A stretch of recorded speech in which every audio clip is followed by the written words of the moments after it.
بات کی تھی مسلمان اور کافر کا اصلی فرق۔ آج ہم بات کریں گے، پیراگراف ہے سوچنے کی باتیں۔ بسم اللہ الرحمن الرحیم۔ قرآن کے ساتھ ہمارا سلوک۔ برادران اسلام، دنیا میں اس وقت مسلمان ہی وہ خوش قسمت لوگ ہیں جن کے پاس اللہ کا کلام بالکل محفوظ ہے، تمام تحریفات سے پاک، ٹھیک ٹھیک انہی الفاظ میں موجود ہے جن الفاظ میں وہ اللہ کے رسول برحق پر اترا تھا۔ اور دنیا میں اس وقت مسلمان ہی وہ بدقسمت لوگ ہیں جو اپنے پاس اللہ کا کلام رکھتے ہیں اور پھر بھی اس کی برکتوں اور اس کی بے حد و حساب نعمتوں سے محروم ہیں۔ قرآن ان کے پاس اسی لیے بھیجا گیا تھا کہ وہ اس کو پڑھیں، سمجھیں، اس کے مطابق عمل کریں اور اس کو لے کر خدا کی زمین پر خدا کے قانون کی حکومت قائم کر دیں۔ وہ ان کو عزت اور طاقت بخشنے آیا تھا، وہ انہیں زمین پر خدا کا اصلی خلیفہ بنانے آیا تھا، اور تاریخ گواہ ہے کہ جب انہوں نے اس کی ہدایات کے مطابق عمل کیا تو اس نے ان کو دنیا کا امام اور پیشوا بنا کر بھی دکھا دیا، مگر اب ان کے ہاں اس کا مصرف اس کے سوا کچھ نہیں رہا کہ گھر میں اس کو رکھ کر جن بھوت بگائیں، اس کی آیتوں کو لکھ کر گلے میں باندھیں اور گھول کر پئیں اور محض ثواب کے لیے بے سمجھے بوجھے پڑھ لیا کریں۔ اب یہ اس سے اپنی زندگی کے معاملات میں ہدایت نہیں مانگتے، اس سے نہیں پوچھتے کہ ہمارے عقائد کیا ہونے چاہیے، ہمارے اعمال کیا ہونے چاہیے، ہمارے اخلاق کیسے ہونے چاہیے، ہم لین دین کس طرح کریں، دوستی اور دشمنی میں کس قانون کی پابندی کریں، خدا کے بندوں کے اور خود اپنے نفس کے حقوق ہم پر کیا ہیں اور انہیں ہم کس طرح ادا کریں، ہمارے لیے حق کیا ہے اور باطل کیا، اطاعت ہمیں کس کی کرنی چاہیے اور نافرمانی کس کی، تعلق کس سے رکھنا چاہیے اور کس سے نہ رکھنا چاہیے، ہمارا دوست کون ہے اور دشمن کون، ہمارے لیے عزت اور فلاح اور نفع کس چیز میں ہے اور ذلت اور نامرادی اور نقصان کس چیز میں۔ یہ ساری باتیں اب مسلمانوں نے قرآن سے پوچھنی چھوڑ دی ہیں۔ اب یہ کافروں اور مشرکوں سے، گمراہ اور خود غرض لوگوں سے اور خود اپنے نفس کے شیطان سے ان باتوں کو پوچھتے ہیں اور انہی کے کہے پر چلتے ہیں۔ اس لیے خدا کو چھوڑ کر دوسروں کے حکم پر چلنے کا جو انجام ہونا چاہیے وہی ان کا ہوا، اور اسی کو یہ آج ہندوستان میں، چین اور جاوا میں، فلسطین اور شام میں، الجزائر اور مراکش میں ہر جگہ بری طرح بھگت رہے ہیں۔ قرآن تو خیر کا سرچشمہ ہے، جتنی اور جیسی خیر تم اس سے مانگو گے یہ تمہیں دے گا۔ تم اس سے محض جن بھوت بھگانا اور کھانسی بخار کا علاج اور مقدمے کی کامیابی اور نوکری کا حصول اور ایسی ہی چھوٹی ذلیل و بے حقیقت چیزیں مانگتے ہو تو یہی تمہیں ملے گی۔ اگر دنیا کی بادشاہی اور روئے زمین کی حکومت مانگو گے تو وہ بھی ملے گی، اور اگر عرش الہی کے قریب پہنچنا چاہو گے تو یہ بھی تمہیں وہاں بھی پہنچا دے گا۔ یہ تمہارے اپنے ظرف کی بات ہے کہ سمندر سے پانی کی 2 بوندیں مانگتے ہو، ورنہ سمندر تو دریا بخشنے کے لیے بھی تیار ہے۔ حضرات، جو ستم ظریفیاں ہمارے بھائی مسلمان اللہ کی اس کتاب پاک کے ساتھ کرتے ہیں اور اس قدر مضحکہ انگیز ہیں کہ اگر یہ خود کسی دوسرے کے معاملے میں کسی شخص کو ایسی حرکتیں کرتے دیکھیں تو اس کی ہنسی اڑائیں بلکہ اس کو پاگل قرار دے دیں۔ بتائیے، اگر کوئی شخص حکیم سے نسخہ لکھوا کر لائے اور اسے کپڑے میں لپیٹ کر گلے میں باندھ لے یا اسے پانی میں گھول کر پی لے تو آپ اسے کیا کہیں گے؟ کیا آپ کو اس پر ہنسی نہ آئے گی اور آپ اسے بے وقوف نہ سمجھیں گے؟ مگر سب سے بڑے حکیم نے آپ کے امراض کے لیے شفا اور رحمت کا جو بے نظیر نسخہ لکھ کر دیا ہے، اس کے ساتھ آپ کی آنکھوں کے سامنے رات دن یہی سلوک ہو رہا ہے اور کسی کو اس پر ہنسی نہیں آتی۔ کوئی نہیں سوچتا کہ یہ نسخہ گلے میں لٹکانے اور گھول کر پینے کی چیز نہیں، بلکہ اس لیے ہوتا ہے کہ اس کی ہدایت کے مطابق دوا استعمال کی جائے۔ فہم قرآن اور عمل بالقرآن لازم ہے۔ بتائیے، اگر کوئی شخص بیمار ہو اور علم طب کی کوئی کتاب لے کر پڑھنے بیٹھ جائے اور یہ خیال کرے کہ محض اس کتاب کو پڑھ لینے سے بیماری دور ہو جائے گی تو آپ اسے کیا کہیں گے؟ کیا آپ نہ کہیں گے کہ بھیجو اسے پاگل خانے میں، اس کا دماغ خراب ہو گیا ہے؟ مگر شافی مطلق نے جو کتاب آپ کے امراض کا علاج کرنے کے لیے بھیجی ہے اس کے ساتھ آپ کا یہی برتاؤ ہے۔ آپ اس کو پڑھتے ہیں اور یہ خیال کرتے ہیں کہ بس اس کے پڑھ لینے سے ہی تمام امراض دور ہو جائیں گے۔ اس کی ہدایت پر عمل کرنے کی ضرورت نہیں، نہ ان چیزوں سے پرہیز کرنے کی ضرورت ہے جن کو یہ مضر بتا رہی ہے۔ پھر آپ خود اپنے اوپر بھی وہی حکم کیوں نہیں لگاتے جو اس شخص پر لگاتے ہیں جو بیماری دور کرنے کے لیے صرف علم طب کی کتاب پڑھ لینے کو کافی سمجھتا ہے؟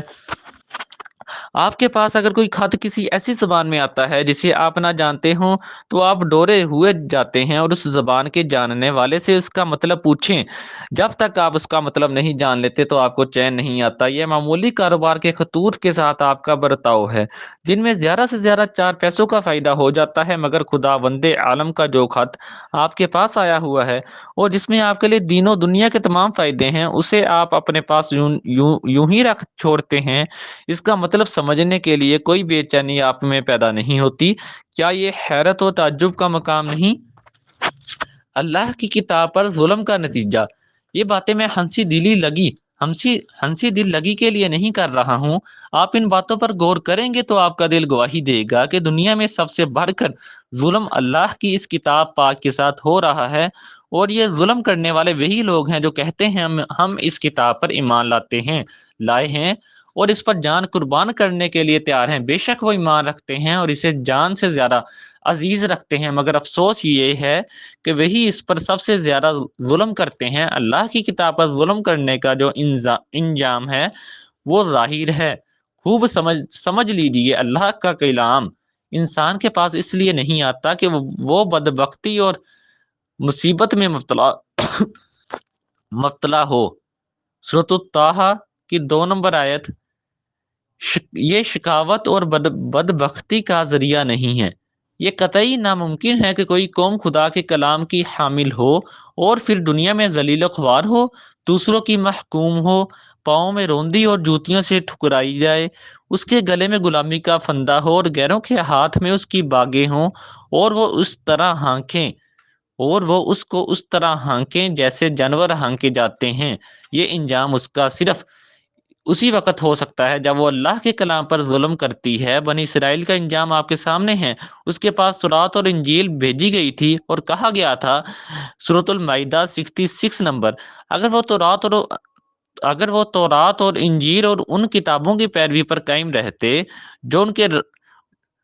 ان کے رب کی طرف سے ان کے پاس بھیجی گئی تھی، تو ان پر آسمان سے رزق برستا اور زمین سے رزق ابلتا، مگر انہوں نے اللہ کی ان کتابوں پر ظلم کیا اور اس کا نتیجہ یہ دیکھا کہ سورۃ البقرہ 61 نمبر،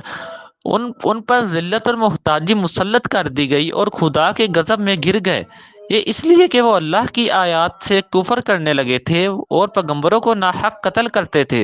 اور اس لیے کہ وہ اللہ کے نافرمان ہو گئے تھے اور حد سے گزر گئے تھے۔ پس جو قوم خدا کی کتاب رکھتی ہو اور پھر بھی ذلیل و خوار ہو اور محکوم و مغلوب ہو تو سمجھ لیجئے کہ وہ ضرور کتاب الہی پر ظلم کر رہی ہے، اور اس پر یہ سارا وبال اسی ظلم کا ہے۔ خدا کے اس غضب سے نجات پانے کی اس کے سوا کوئی صورت نہیں کہ اس کی کتاب کے ساتھ ظلم کرنا چھوڑ دیا جائے اور اس کا حق ادا کرنے کی کوشش کی جائے۔ اگر آپ اس گناہ عظیم سے باز نہ آئیں گے تو آپ کی حالت ہرگز نہ بدلے گی، خواہ آپ گاؤں کالج کھول دیں، آپ کا بچہ گریجویٹ ہو جائے اور آپ یہودیوں کی طرح سود خواری کر کے کروڑ پتی ہی کیوں نہ بن جائیں۔ مسلمان کسے کہتے ہیں حضرات؟ ہر مسلمان کو سب سے پہلے جو چیز جاننی چاہیے وہ یہ ہے کہ مسلمان کس کو کہتے ہیں اور مسلم کے معنی کیا ہیں۔ اگر انسان یہ نہ جانتا ہو کہ انسانیت کیا چیز ہے اور انسان و حیوان میں فرق کیا ہے تو وہ حیوانوں کی سی حرکات کرے گا اور اپنے آدمی ہونے کی قدر نہ کر سکے گا۔ اسی طرح اگر کسی شخص کو یہ نہ معلوم ہو کہ مسلمان ہونے کے معنی کیا ہیں اور مسلم اور غیر مسلم میں امتیاز کس طرح ہوتا ہے تو وہ غیر مسلموں کی سی حرکات کرے گا اور اپنے مسلمان ہونے کی قدر نہ کر سکے گا۔ لہٰذا مسلمان کو اور مسلمان کے ہر بچے کو اس بات سے واقف ہونا چاہیے کہ وہ جو اپنے اپنے آپ کو مسلمان کہتا ہے تو اس کے معنی کیا ہیں؟ مسلمان ہونے کے ساتھ ہی آدمی کی حیثیت میں کیا فرق واقع ہو جاتا ہے؟ اس پر کیا ذمہ داری عائد ہو جاتی ہے؟ اور اسلام کے حدود کیا ہیں جن کے اندر رہنے سے آدمی مسلمان رہتا ہے اور جن کے باہر قدم رکھتے ہی وہ مسلمانیت سے خارج ہو جاتا ہے، چاہے وہ زبان سے اپنے آپ کو مسلمان ہی کہتا جائے؟ اسلام کے معنی ہیں خدا کی اطاعت و فرما برداری کے، اپنے آپ کو خدا کے سپرد کر دینا اسلام ہے، خدا کے مقابلے میں اپنی آزادی و خود مختاری سے دستبردار ہو جانا اسلام ہے، خدا کی بادشاہی و فرما روائی کے آگے سر تسلیم خم کر دینا اسلام ہے۔ جو شخص اپنے سارے معاملات کو خدا کے حوالے کر دے وہ مسلمان ہے، اور جو اپنے معاملات کو اپنے ہاتھ میں رکھے یا خدا کے سوا کسی اور کے سپرد کر دے وہ مسلمان نہیں ہے۔ خدا کے حوالے کرنے یا خدا کے سپرد کرنے کا مطلب یہ ہے کہ خدا نے اپنی کتاب اور اپنے رسول صلی اللہ علیہ وسلم کے ذریعے سے جو ہدایت بھیجی ہے اس کو قبول کیا جائے، اس میں چونو چرا نہ کی جائے، اور زندگی میں جو معاملہ بھی پیش آئے اس میں صرف قرآن اور سنت رسول صلی اللہ علیہ وسلم کی پیروی کی جائے۔ جو شخص اپنی عقل اور دنیا کے دستور اور خدا کے سوا ہر ایک کی بات کو پیچھے رکھتا ہے اور ہر معاملے میں خدا کی کتاب اور اس کے رسول صلی اللہ علیہ وسلم سے پوچھتا ہے کہ مجھے کیا کرنا چاہیے اور کیا نہ کرنا چاہیے، اور جو ہدایت وہاں سے ملے اس کو بے چونو چرا مان لیتا ہے اور اس کے خلاف ہر چیز کو رد کر دیتا ہے، وہ اور صرف وہی مسلمان ہے، اس لیے کہ اس نے اپنے آپ کو بالکل خدا کے سپرد کر دیا، اور اپنے آپ کو خدا کے سپرد کرنا ہی مسلمان ہونا ہے۔ اس کے برخلاف جو شخص قرآن اور سنت رسول صلی اللہ علیہ وسلم پر انحصار نہیں کرتا بلکہ اپنے دل کا کہا کرتا ہے، یا باپ دادا سے جو کچھ ہوتا چلا آتا ہو اس کی پیروی کرتا ہے، یا دنیا میں جو کچھ ہو رہا ہو اس کے مطابق چلتا ہے، اور اپنے معاملات کو قرآن اور سنت سے یہ دریافت کرنے کی ضرورت